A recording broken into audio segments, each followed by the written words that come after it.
करते हैं आप सब लोग अच्छे होंगे और आप लोगों की तैयारी भी बहुत अच्छी चल रही होगी। आज आप लोगों के लिए बहुत ही महत्वपूर्ण क्लास होने वाली है, क्योंकि हम इस क्लास में आप लोगों के साथ प्रीवियस ईयर क्वेश्चनों को डिस्कस करेंगे जो अभी तक आपके आरआरबी ग्रुप डी के एग्जाम में पूछे गए हैं। और इससे पहले जिन लोगों ने हमारी कल वाली वीडियो को ना देखा हो उसको जरूर आप लोग देख लेना।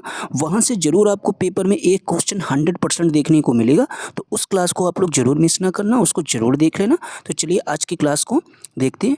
और आप लोगों से एक रिक्वेस्ट है कि आप लोग वीडियो को प्लीज़ अंत तक ज़रूर देखना, और फिर अगर आप लोगों को हमारी क्लास या हमारा कंटेंट अच्छा लगे फिर आप लोग ज़रूर चैनल को लाइक और सब्सक्राइब जरूर कर देना।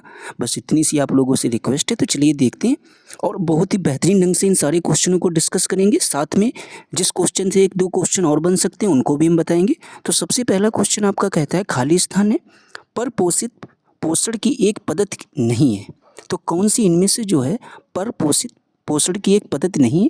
तो याद रखना जो आपकी स्वचालित है ये आपकी एक परिपोषित पोषण की पद्धति नहीं है।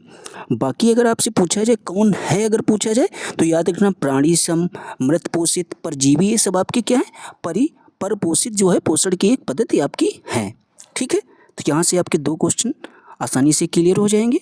अब देखते हैं, कह रहा है कि आपके 2013 के पेपर में पूछा गया था, कह रहा है धान को प्रभावित करने वाला खेरा रोग। अगर आपसे पूछा जाए धान को प्रभावित करने वाला खेरा रोग निम्नलिखित में से किसकी कमी से होता है, तो आप लोगों को याद रखना जो धान की खेती फसल होती है उसमें जो खेरा नाम का रोग होता है वो आपको जिंक की कमी से होता है। ठीक है, आगे देखते हैं। जिंक के बारे में कुछ बातें दे रखी उनको भी हम लोग डिस्कस कर लेते हैं। क्या लिखा हुआ, कह रहा है जिंक की कमी से धान को प्रभावित करने वाले रोग का नाम खेरा है। इसमें पत्तियों पर हल्के पीले रंग के धब्बे बनते हैं। ठीक है, तो इस रोग का मतलब भी समझ गए होंगे।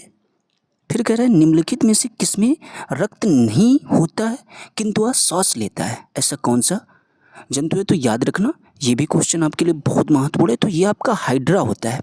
हाइड्रा में आपके रक्त नहीं होता है फिर भी ये सांस लेता है। ठीक है, बाकी आप जो भी ये नीचे इसके बारे में दे रखा है आप इसको वीडियो रोक कर इसके बारे में अच्छे से पढ़ लेना। ठीक है, आगे देखते हैं। कह रहा है जो अंडे देता है वह स्तनपायी इन चारों में से कौन है? तो ये क्वेश्चन भी आप लोगों के लिए बहुत ही महत्वपूर्ण होने वाला है। तो याद रखना डक बिल्ड प्लेटिपस। ठीक है, ये आपके पेपर में जरूर देखने को मिल सकता है। ये आपका स्तनपायी जीव है जो क्या करता है, अंडे देता है। इसके बारे में थोड़ी जानकारी हम लोग नीचे भी पढ़ लेते हैं। क्या है, कह रहा है डक बिल्ड प्लेटिपस अर्धजलीय स्तनधारी होता है। यह पूर्वी ऑस्ट्रेलिया महाद्वीप में पाया जाता है। ये भी आपसे पूछ सकता है यह जो स्तनधारी जंतु है कहाँ पाया जाता है? तो याद रखना ऑस्ट्रेलिया महाद्वीप में पाया जाता है। यह अकेला ऐसा स्तनधारी जंतु है जो अंडे देता है, इसीलिए क्वेश्चन आपके लिए बहुत ही महत्वपूर्ण हो जाता है। आगे देखते हैं। फिर आपसे कह रहा है कि मधुमक्खी और टिड्डा किस वर्ग से संबंधित है? तो याद रखना मधुमक्खी और टिड्डा जो है आपके कीट प्रजाति के जंतु हैं, तो इनको जरूर आप लोग याद रखना। ये भी क्वेश्चन आपसे पूछा जा सकता है। इसके बारे में थोड़ा बहुत आप इसके जो भी दे रखा है इसको पढ़ लेना। फिर आपसे कह रहा है अनानास एक है, तो अनानास आपका क्या है एक? तो याद रखना अनानास जो है आपका एक कंपोजिट फल होता है। बहुत सारे लोग इसको लगा देंगे बीजी फल, तो यहाँ पर थोड़ी सी बातों को आपको जरूर याद रखना है। नहीं याद हो रही तो इनको आप लोग लिखते जरूर चलिए। अनानास एक आपका कंपोजिट फल होता है। ठीक है, आगे देखते हैं। जिन लोगों को लगता है नीचे वाली डिफिनेशन पढ़ना चाहिए तो वो लोग वीडियो रोक कर जरूर पढ़ लेना। ठीक है, जहाँ पर समझाने की ज़रूरत होगी वहाँ पर हम जरूर आप लोगों को बताते चलेंगे। फिर आपसे कह रहा है कि कीट निम्नलिखित में संबंधित है, तो याद रखना पोरीफेरा या सिलेंट्रेटा या एनिलिडा या आर्थ्रोपोडा। तो याद रखना जो आपका कीट होता है ये आर्थ्रोपोडा से संबंधित होता है। आगे देखते हैं, यहाँ पर देख लेते हैं। कह रहा कीट आर्थ्रोपोडा समुदाय से संबंधित है। इस समुदाय के जंतु अकशेरुकी और खंडित शरीर वाले होते हैं। ठीक है, ये भी पूछ सकता है इस समुदाय के जंतु कैसे होते हैं? तो याद रखना अकशेरुकी और खंडित शरीर वाले होते हैं। फिर कह रहा एक मलेरिया रोधी औषधि की तरह उपयोगी यौगिक कौन सा हो जाएगा? तो याद रखना इसमें जो है सबसे उपयोगी औषधि आपकी हो जाएगी क्लोरोक्विन। ठीक है, ये आपकी किसके लिए हो जाएगी? एक मलेरिया रोधी के लिए। आगे देखते हैं, जहाँ पर ये कुछ बातें इंपॉर्टेंट हैं इनको जरूर हम लोग देख लेते हैं। कह रहा है क्लोरोक्विन एक मलेरिया रोधी औषधि की तरह प्रयोग किया जाता है। मलेरिया आपका होता किससे, ये भी क्वेश्चन आपके पेपर में बन सकता है। तो मादा एनफ्लीज मच्छर से फैलता है। तो 2 क्वेश्चन यहाँ से बन गया। फिर क्या कह रहा है, मलेरिया की प्रमुख दवा आपके किससे प्राप्त होती है, तो याद रखना कुनेन सिंकोना पेड़ की छाल से बनाई जाती है। तो 3 क्वेश्चन आपके यहाँ से तैयार होंगे। आगे देखते हैं। फिर आपसे कह रहा है कुनैन जिसका प्रयोग सामान्यतः मलेरिया के लिए किया जाता है, एक पौधे से प्राप्त होती है। पौधे के किस भाग से यह औषधि निकलती है, तो ये भी महत्वपूर्ण क्वेश्चन है। तो याद रखना तने की छाल से यह औषधि प्राप्त होती है। ठीक है, आगे देखते हैं। विश्व का सबसे बड़ा जहरीला सांप आपका कौन सा हो जाएगा, तो याद रखना इन चारों में से जो आपका किंग कोबरा है ये आपका सबसे जहरीला सांप होता है। ठीक है, तो बहुत सारे लोग एनाकोंडा को लगा देंगे, तो याद रखना सबसे जहरीला सांप आपका कौन सा है, किंग कोबरा। ठीक है, जबकि कह रहा है एनाकोंडा या अजगर में विष नहीं होता है, इसीलिए जहरीले सांप की श्रेणी में नहीं आते हैं। ठीक है, इसके पीछे की वजह भी आप समझ गए होंगे। आगे देखते हैं। कह रहा है आपसे कि पशुओं में मिल्क फीवर बीमारी किसकी कमी के कारण होती है, तो याद रखना ये आपके कैल्शियम की कमी के कारण होती है। ठीक है, आगे देखते हैं। पिपरी निम्नलिखित में के लिए प्रसिद्ध है, तो पिपरी जो है आपकी ये जो है पेंसिलिन फैक्ट्री के लिए प्रसिद्ध है। ये आपके कहाँ है, महाराष्ट्र जिले में है, इसको जरूर याद रखना। फिर आपसे कह रहा है कौन एक जीवित जीवाश्म कहलाता है, तो जीवित जीवाश्म आपका इनमें से कौन कहलाएगा, तो याद रखना जिंक कगो। ठीक है, कौन कहलाएगा, जीवित जीवाश्म जिंक कगो। यह किस प्रजाति के अंतर्गत आता है, तो याद रखना जिम्नोस्पर्मी प्रजाति के अंतर्गत आने वाली क्या है, ये वनस्पति है। इन्हें साइकेडस के अंतर्गत भी रखते हैं हम लोग। ठीक है,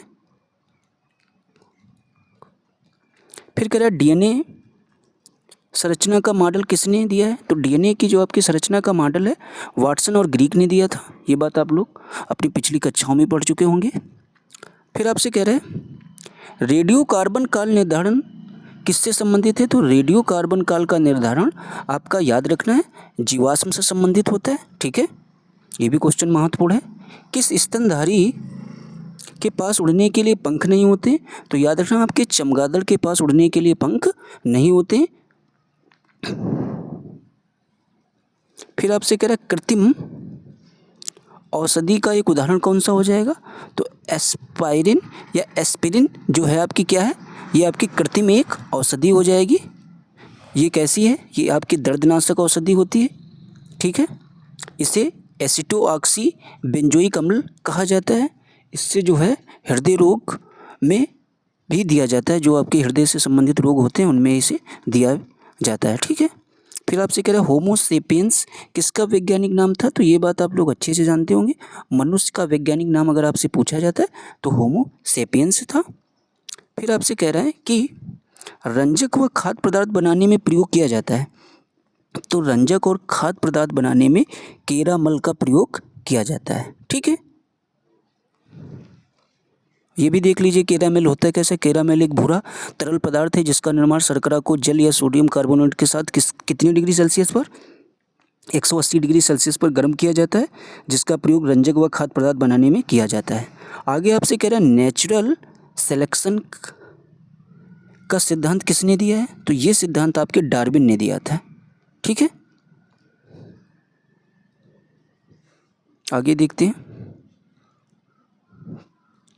टेस्ट ट्यूब कौन से क्वेश्चन पर थे, रेशम के कीड़े,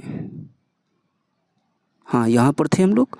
फिर आपसे कह रहे हैं निम्नलिखित में से कौन स्तनपायी नहीं है इन चारों में से, तो स्तनपायी जो है आपका यहाँ पर नीली शार्क जो है ये आपकी स्तनपायी नहीं है।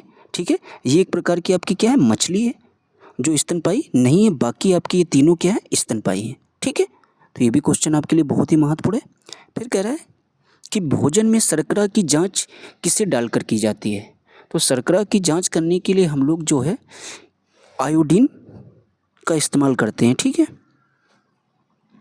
आगे देखते हैं।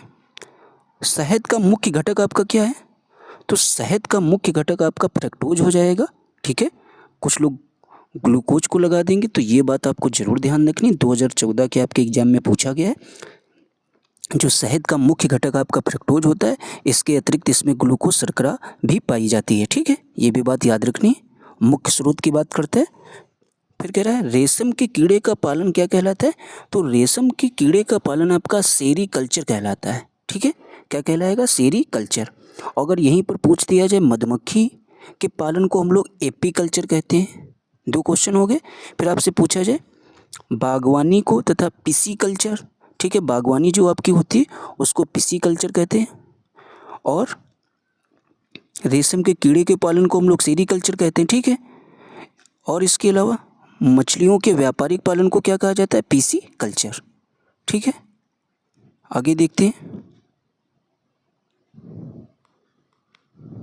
कोई व्यक्ति चावल, दाल एवं दही खाता है तथा नीचे दिए गए में से इन्हें किसकी कमी होगी? तो इन्हें जो है विटामिन ए की कमी होगी। ठीक है, आगे देखते हैं। इसको थोड़ा पढ़ भी लेते हैं। कह रहे चावल से कार्बोहाइड्रेट, दाल से प्रोटीन तथा दही से वसा एवं अन्य पदार्थ मिलते हैं, किंतु उपयुक्त किसी भी पदार्थ से आपको विटामिन ए नहीं मिलता है। इसी वजह से जो है किसकी कमी होगी? आपके विटामिन ए की। ठीक है, आगे देखते हैं। फिर आपसे पूछा जा सकता है कि टेस्ट ट्यूब बेबी का अर्थ है। तो याद रखना, टेस्ट ट्यूब बेबी का अर्थ होता है ट्यूब में निषेचन होना। ठीक है, इसको थोड़ा पढ़ लेते हैं क्योंकि ये क्वेश्चन आपका फिर से बन सकता है आपके पेपर में। कह रहा है टेस्ट ट्यूब बेबी का अर्थ होता है इन विट्रो निषेचन द्वारा अंडाणु तथा शुक्राणु का संयुग्मन कराकर मादा के गर्भाशय में आरोपित करना। ठीक है, तो ये आप ये समझ लेना टेस्ट ट्यूब बेबी के विषय से संबंधित बातें। आगे देखते हैं। फिर कह रहा है डॉक्टरों के थर्मामीटर को किसने आविष्कार किया था? तो याद रखना डॉक्टर के थर्मामीटर का आविष्कार आपके फ़ारेनहाइट जी ने किया था। ठीक है, ये भी क्वेश्चन महत्वपूर्ण है। और कब किया था? सन 1714 में किया गया था। ठीक है, फिर आगे कह रहा है आपसे कि पक्षी तथा चमगादड़ दोनों ही उड़ते हैं, किंतु किस आधार पर चमगादड़ को स्तनधारी वर्ग में माना गया है जबकि पक्षी को पक्षी वर्ग में रखा गया है? ये भी क्वेश्चन बहुत ही महत्वपूर्ण है। तो याद रखना डायाफ्राम। चमगादड़ एक स्तनधारी जीव है जिसमें डायाफ्राम पाया जाता है जबकि पक्षी में नहीं पाया जाता। इसी वजह से जो है इसको स्तनधारी वर्ग में रखा गया है। ठीक है,